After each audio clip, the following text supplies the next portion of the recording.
We are back with the rundown. First of all, I want to say happy holidays to everyone that's been tuning in. I really appreciate you guys, for those that have been sharing the content, the articles and the videos, just showing us love. My goal is to keep bringing on insightful guests to give you guys good content. And like the one we got on today, man, I'm really excited. This is a special episode. I've really been wanting to open the door, for some of these coaches to come on and give you guys some insights. And today, I got one of the top high school basketball coaches in the game. You know what I mean? This man has essentially turned the Victory Christian program into a winning program, especially these last couple seasons. They've been, consecutively back in that state championship talk. Man, I really appreciate you, Coach, for jumping on. Welcome, Coach Steve Fitzgerald. Thanks you very much for having me. Yes, sir, Coach. Man, I appreciate it, man. So we'll talk a little bit of ball, like I said. We'll talk a little bit about the season here. But for those that watch, I like to give my guests an opportunity to give an insight and a little bit of background into their life for the listeners and the ones that's going to be reading the article later on. So, Coach, just take us through your journey a little bit. We can start with some of your playing days, you know what I mean? And just talk about what led you to be a leader for some of these young men through head coaching on the basketball court. Right. Yeah, I think I grew up playing basketball, but my dad, ever since I was born, was a basketball coach. He started in high school, and then he was in college for about 30 years. Okay. So, it's kind of in the blood. Yeah. I ended up playing for my dad at a NAI school in Georgia called Covenant College. Okay. And had a really good experience playing for my dad, as far as like those are kind of memories you can never, those are things that most kids don't get the opportunity to do. It wasn't a great basketball experience for me because I think I took the easy choice, and so I think having that experience has helped me be a better coach. I can kind of understand where the players are coming from and try to help them push to get the very best out of themselves. Yes, sir. So my dad, his last 10 years coaching, it was in Chicago. Okay. And I was his assistant for 1 year, and then my wife and I got married and moved to Florida, and I got a job coaching at Lake Worth Christian in a little bit north of Palm Beach, and 2 years there, 5 years at Fort Lauderdale Christian, and then 15 years at Coral Springs Christian is basically where we started a program from scratch. Yeah. And kind of like Victory, except it was more, a longer tenure, and we started literally from the second year of a varsity program and built it to the point where in 2013 we made it to the state championship game and lost to Providence, who had Grayson Allen at the time. Yeah. So it was a really good run, and then God just kind of led me to Lakeland. Crazy story, but only God could do that. Yes, and took over a program there where it was pretty much a football school, and no one really had any major expectations for the basketball program. But for whatever reason, that's the type of programs I've always taken over and had enjoyed the challenge of building things and showing that you can build a championship caliber program almost anywhere if you understand the process. And I believe you have to have a combination of patience and ambition, just like there's always that productive tension. It doesn't happen overnight, but at the same time, if you're not seeking excellence and you're not seeking to be the best team you can possibly be, then in my opinion, you're kind of just wasting your time. So that's kind of where I'm at now. I'm really enjoying the last couple of years. Obviously, having a player like Lorenzo Cason helps, makes me a better coach, and those kind of players don't come along too often. Yeah. Man, you guys heard it. Coach has a lot of skin in the game, you know what I mean? And it's just beautiful to see sports to be able to just change your life, you know what I mean, especially basketball. Coach, you got your 500th win earlier this year, I believe, if I'm correct, right? Before you guys, it was the last regular season game last year. Yep. Before you guys made that district championship run and headed off to the state championship. So, man, you talk about the game of basketball. How rewarding, was just to get that 500 win. You talked about all your experience in the game from the pops, just growing up playing the Right. game. How rewarding was that win? And, how's these last 8 years been with the Victory community? How have they impacted you and your family's life?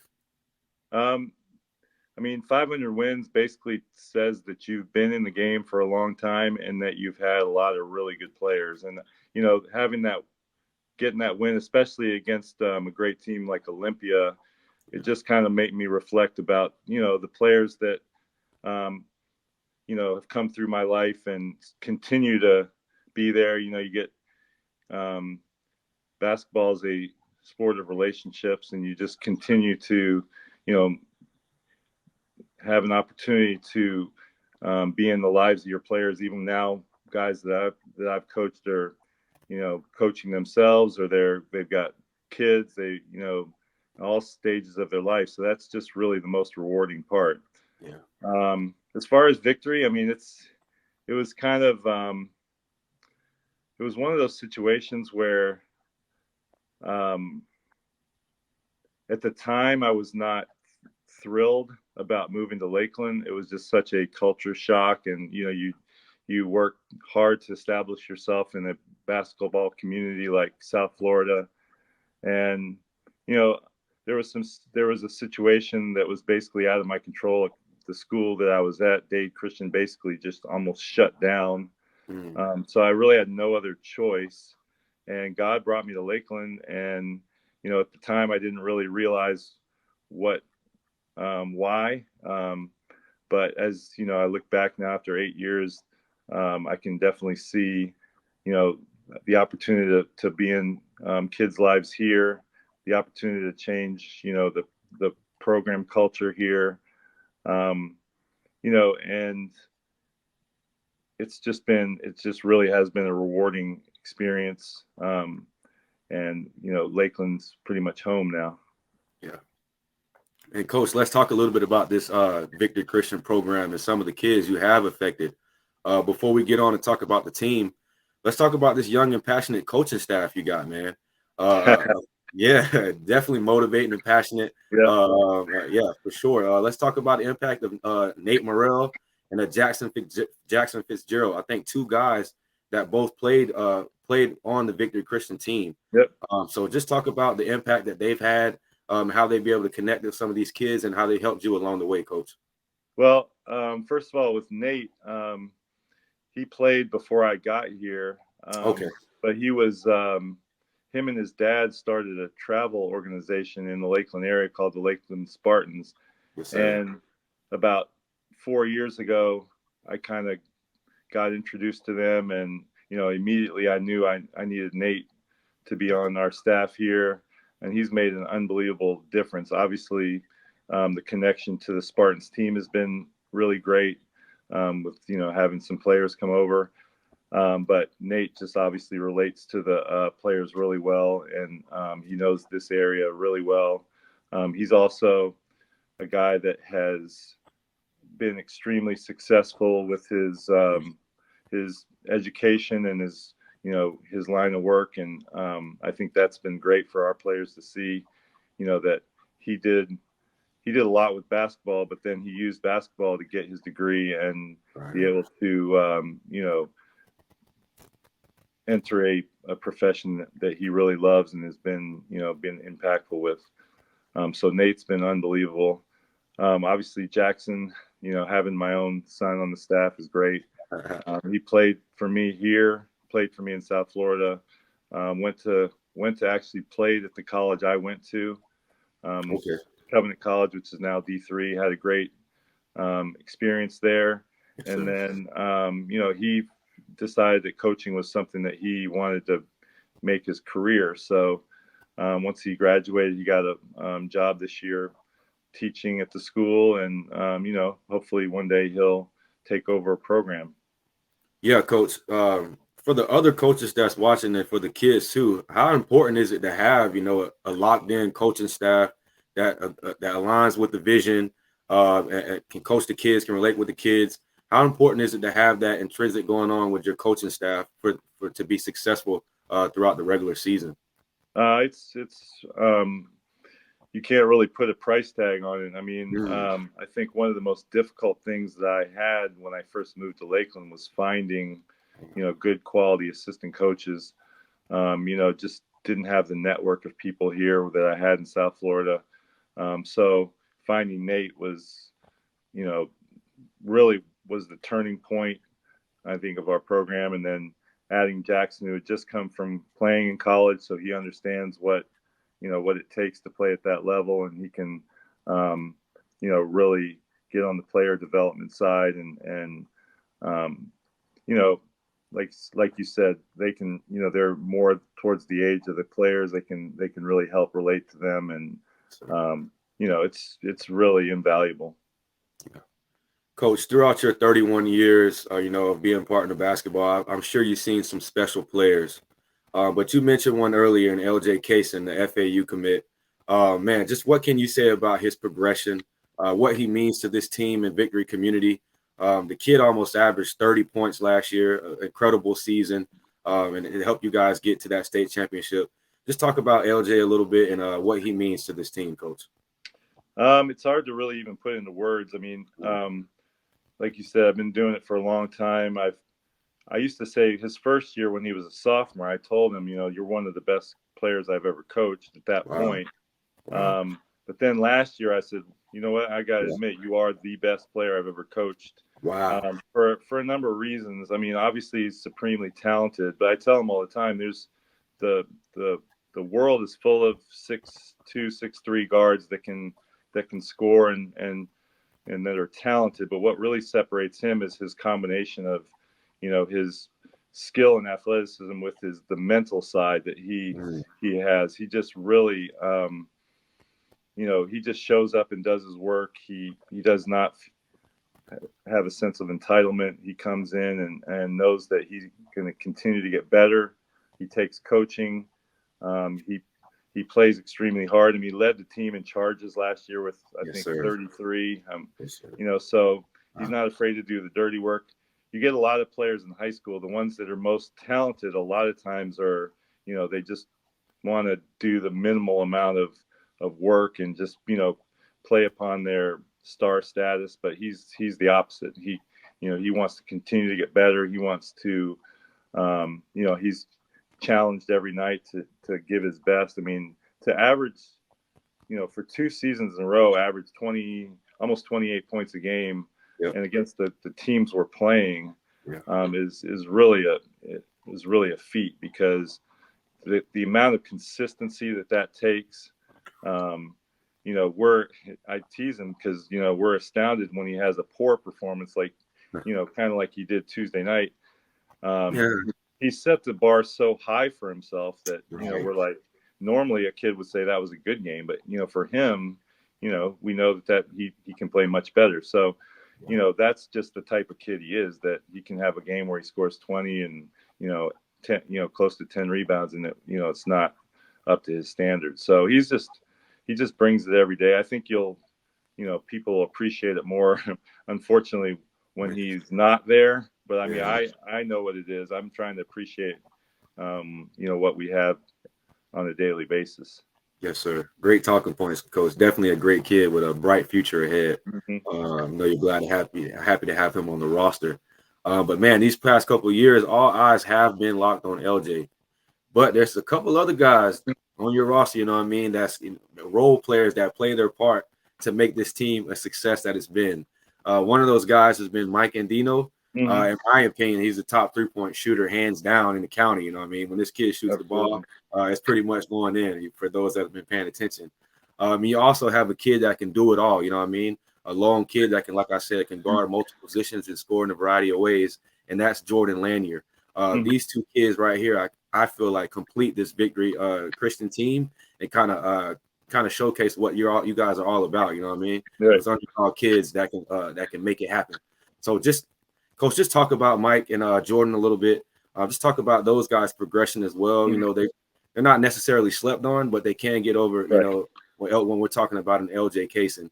Just talk about Right. what those two kids can provide to this team, Coach. I mean, I think with Mike, this is his third year with us. Yeah. He came in as, he was always a really good shooter, but he's really um,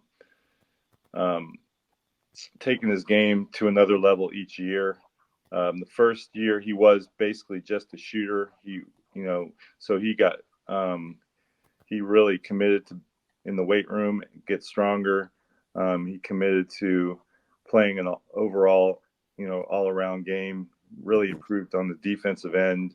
Um, Improved on his playmaking ability. So, Yes. you know, but the deal I had with him was that if he shoots 40+% from 3 point line, then I'm not gonna bother him about the number of assists, kind of like a Clay Thompson. Yeah. Um, Okay. but with he has gotten better at understanding how to get other people open because he's such a good shooter. So So it really helps LJ as well because now you can't leave Mike, so that gives LJ more one-on-one opportunities. Um, with Jordan, he came in last year. I think he's improved the most of almost anybody I've been around as far as his mental aspect of the game. He's always been athletic. He's always had skill, but he really improved his mental toughness and his ability to compete on a daily basis. And I think a lot of that goes to having to play against LJ in practice every day. So he's one of those kind of kids that you either show up and compete or it makes you look bad. And yeah. so I think that's really raised the level of all the players on our team. You hate to compare somebody to Michael Jordan because he's obviously the best that's ever played, but he has some of those same attributes, LJ, where he challenges his teammates in a Mm. productive way and brings out the best in them. And I'm super proud of Jordan because, I think he's developed himself into a legitimate college prospect now. He's become a pretty consistent player for us. And for us to get where we want to go, those three guys really have to continue to lead us. Yes, sir. Such a great point to close that out for sure. Those three guys. And coach, really quick, let's talk about the future a little bit. Mm-hmm. You have some production pieces in. You got a football standout in JoJo Scott, Mm-hmm. uh, a young Tucker Fox. You know what I'm saying, and some other new additions as well. Yep. Uh, just talk about some of those guys. And what's your feeling on the future of this program, coach? I mean, I'm really excited for the future. We have a really, really good sophomore class. Obviously, JoJo adds a lot, coming in after football. But the sophomore class in particular has a lot of really good basketball players. Our JV team over the last year and a half has not lost a game, and they've played everybody around. So Okay, okay, I really excited about those guys. They've had to wait their turn a little bit. sir. Um, but a kid like Tucker Fox has stepped in even as a freshman last year and played a huge role for us because he understands what we need from him. Like I think a lot of young kids they feel like they need to come in and score or they need to have stats to be a great player. But if you're if you're on a team with already a very good with some very good players that score a lot, really you need to be able to space the court, you need to make shots, Yes, and sir. you need to be able to defend and not turn the ball over. I mean, and so you really don't notice Tucker Fox from a negative standpoint. Mm-hmm. He's going to work his butt off defensively. He'll guard anybody. You saw him guard Jamie Phillips, who Yep. is way bigger than him, but he's not going to back down. He makes open shots. He shot over 40% last year from three as a freshman. So he's a perfect piece for us with the other with especially with LJ. You put shooters around him, and that's gonna really elevate his game. So then we got Thought Gall from Yeah. he Talk came from about that. Talk about that kid a Uganda. little bit, coach. Where'd He's you find this kid, coach? well, I mean, over the years, I've had connections all around the world. I've had, when I was in South Florida, I had 5 or 6 kids from Nigeria. Oh wow. Had some kids from Puerto Rico. So I've had kids in Germany, some kids from all Wow. over the world. Just one of the contacts I had, sent this kid here. He's just just a unbelievable kid. Like so mature for his age, so appreciative of all the opportunities he's getting. He's going to be a really, really good player. Works extremely hard. Obviously, this is a new experience for him, both culturally and in a basketball sense. The way we play here is a lot different than the way he was used to playing there. So I really feel he's improved a ton just since he's gotten here. But he's going to have some ups and downs, you know. But he just continues to play hard and does his role, rebounds, runs the court, finishes. So obviously his impact will be increased, as the years go on. But he's a big part of what we're doing this year. Then we have an 8th grade kid that Quentin Wilson's probably, in my opinion, he's one of the best 8th graders I've ever seen. From the standpoint of not only is he skilled and talented and athletic and has size for his age, but he just really, really has a high basketball IQ. He understands the game. He can fit in on a high level varsity team and, make an impact, which is extremely rare. So the future for that kid is off the charts. Yeah, he wasn't afraid.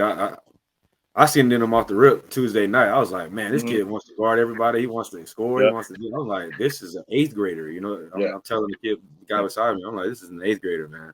Now, when you take a look at this team, this is definitely, I think one of the top teams for sure in the state. And you guys should definitely be back in that state championship mix. Love to go over the roster, coach, because we didn't really get a media day for you guys. So I definitely want to just have you go over that roster a little bit. Because you guys got an exciting group of guys. Absolutely. And really quick, coach, because I want to transition, because I want to start my little Drew's coach speech. You know what I mean? Yes, where I got some, for those that are watching, I got some questions for coach, and he's going to answer to the best of his ability. 31 years of coaching, so definitely some insight he can give you guys. All right, coach, we're going to start off with our first question for you. What skills and knowledge do you think are most important for a person who wants to work as a head coach? I think you really have to have a feel for the game and feel for your players. You have to be able to read a room. Yes, it's not about necessarily the amount of knowledge you have. It's about whether you can translate that knowledge and communicate that knowledge to the point where the players can receive it and then, execute it on the court. So you see a lot of, social media coaches that are great on paper, and great with all the, the clips and such, but, can you translate that to, consistently a product on the court that can compete at a high level? Yes, sir. Great answer, coach. And number 2, coach, I know you're a disciplined guy, right? That's one of the things you hone on. So what are key things and teaching points you like to focus on in the off season to kind of prepare your team for the regular season? I think you want to put players in a situation where they have to do difficult things.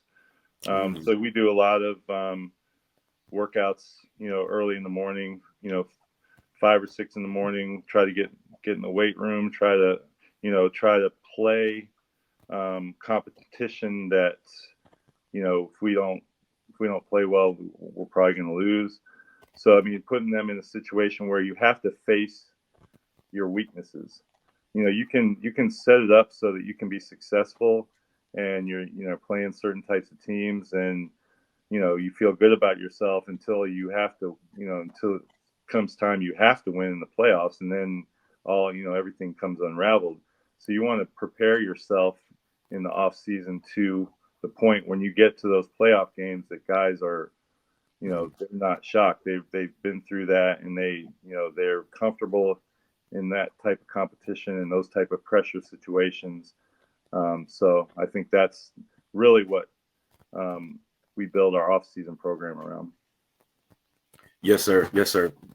Number 3, coach, 31 years of interacting with administration, coaches, and young men. What do you hope to achieve, throughout the rest of your coaching tenure, whether that's continuing to inspire young men and impacting your community? What's your goal, coach? Yeah, I think that hasn't really changed. Um, I mean, obviously, you want to win at a high level as a competitor. You're always trying to, you know, achieve a certain amount of success on the court. But more importantly, if you're, especially guys that have stayed in high schools and haven't like, had that, ambition necessarily to always go to the next level. I think in high school you can really have a tremendous impact on the lives of the student athletes because of the age that you get them. A lot of times you're starting, especially with me being in private school most of my career. You get these kids a lot of times in middle school, and you have a chance to, really impact their life over, 5, 6 years, and then to continue that relationship once they leave high school and go to college, become adults and parents, and continue to be involved in their lives. I think that's really um, what's driven me to continue to coach in high school. Yes, sir. Yes, sir. Man, I didn't think about that. Asking you about, I don't want to coaching at the next level because for sure you could do it, right? Mm. But four, coach, just two more, coach. Yeah. This is a good one because, especially what we're seeing going on with the transfer portal. What's new about coaching and just recruiting in general from when you played or when you first started playing and started out coaching? What's new about this recruiting scene, coach? You talking about recruiting to the next level, like Yes, for sir. college? Yes, sir. I mean, there is obviously more, like with COVID happening, kids getting extra years. The transfer portal obviously is huge. Huge. Um, where college can just go find an experienced kid that's already proven that they can um, be productive at the college level. So I think that's different. But I think from a basketball standpoint, the recruiting process has always been extremely competitive because there's so few spots. I think helping kids understand what really is going to get them recruited, what colleges are really looking for, even at the lowest levels of D3. I mean, the top teams there are very, very good. I mean, just any average high school player is not going to be able to compete at that level if they don't really have a true understanding of what it takes. So I think that's part of the high school coach's job, is to, be a truth teller, help them. It's not just like I feel like some coaches are just trying to figure out a way to get their kids just signed with college and then that's it. I mean, but if they're not staying or if they're not really, if they're not able to sustain their career at a college, in my opinion, that's really the most important thing, that they get to a school that they can compete at and they can use basketball to get their degree and to move on and into a productive life. But the reality is that most high school players are not going to be able to play at college at the college level, and it's either a combination of whether they're just not talented enough or they don't have an understanding or a realistic approach to the level that they can play at. So, I mean, that goes down to the transfer portal itself, why there's so many people in the transfer portal. So, it's definitely something that is evolving. But I think the ones that really are intent on playing, and not just with their words but with their actions, I think there's still a spot for those guys to play. Crucial, Coach. I really appreciate that, Coach, especially for the people that's watching, man. Mm-hmm. Very insightful answers. And this last one, Coach, throughout your many years of just playing ball, coaching ball, you know what it takes, right, to make it to be successful in this game. What traits and skills, in your opinion, Coach, makes a successful basketball player? I think if you're talking about, I always tell our guys, when talent meets talent, what separates it, and really is character. When it comes down to it, because character is really when things go poorly, how you're going to react. Wow. And we, everybody performs pretty well, and when things are going well, and you got things going, but you know, college coaches are getting hired and fired based on their winning and losing. So, they need players that are going to impact winning on a multitude of levels. And so they need guys they can trust when things start going poorly, that they're not going to just, you know, implode or start blaming other people. They need people that are going to stand tough and figure out ways to impact the game. If their shot's not falling, if the refs are not good, whatever the case may be, and those are really the characteristics I think that separate those kids that really make it and thrive in college, because they're, in some ways, in high school, this is the nicest anybody's ever going to be to them, from a standpoint of giving them opportunities when they fail. Like in college, there's a guy behind you that's ready to take your spot, and if you don't react the right way, you may be done. Wow. And so that's what we try to instill in these guys here, is that mental toughness side of it, and trying to help them navigate through adversity, so that when they do get that opportunity, that they're ready. Man, coach just made one of the biggest points of the night, and that's character, right? Me as a young man, I try to tell my woman and kids that I try to mentor is character is going to be big on and off the court, just going through life, you know what I mean? Because everything is not going to go your way, but the way you treat others in that moment is going to be so important for sure. That was a big point, coach. Absolutely. Man, yes, sir. And had you on here for some time, coach, so I'm going to try to wind it down here. Really quick, let's talk about the goal, man, because, us media guys, we know, coach, we know we have high expectations, but we know at the end is OCP, right? Yep. We know what it's coming to. We know that's the team you guys got to beat to get over the hump. Right. So, wrap it up, coach. What's the mission for this team, and what's the plan to get back in that state championship mix, coach? I mean, I think the scheduling this year, we on purpose, took it up another level, so that again, when you get there, you're used to playing teams that are as good or better than OCP, so that when we play them, that we can be prepared as we can possibly be. The other thing would be, with the system now, with max preps and FHSA, with strengths of schedule and all that, I mean, our goal is to get that game at home, so that will make a huge difference for us. Playing in that place is, I mean, have they ever lost a playoff game there? I'm not sure, because they've either been to the Final Four or won the state championship almost every year. Every year. So I don't know that they've ever lost a playoff game in there. So that's a very big home court advantage.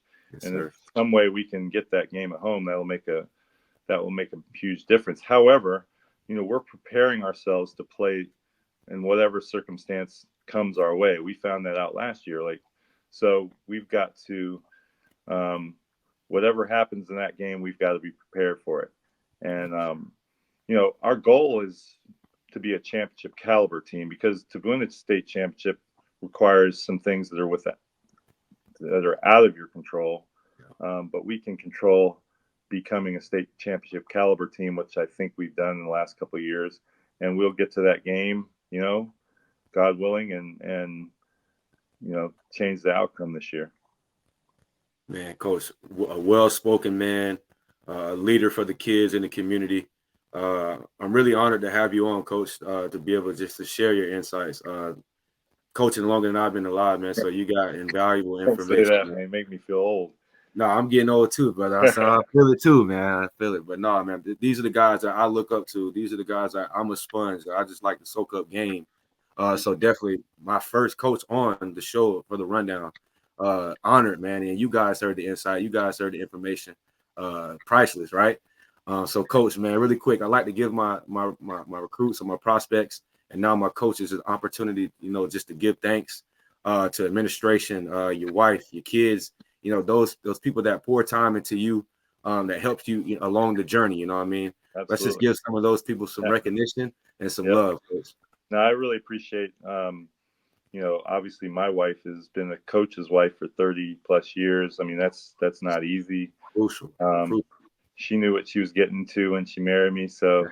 but she's been an asset to me on through the years. I've got 8 kids. I got 6 Oh, biological, 2 adopted. They're all, wow. you know, only one's left in high school now. So I actually coached 6 of my sons in high school. So that's been an interesting experience for me and probably for them.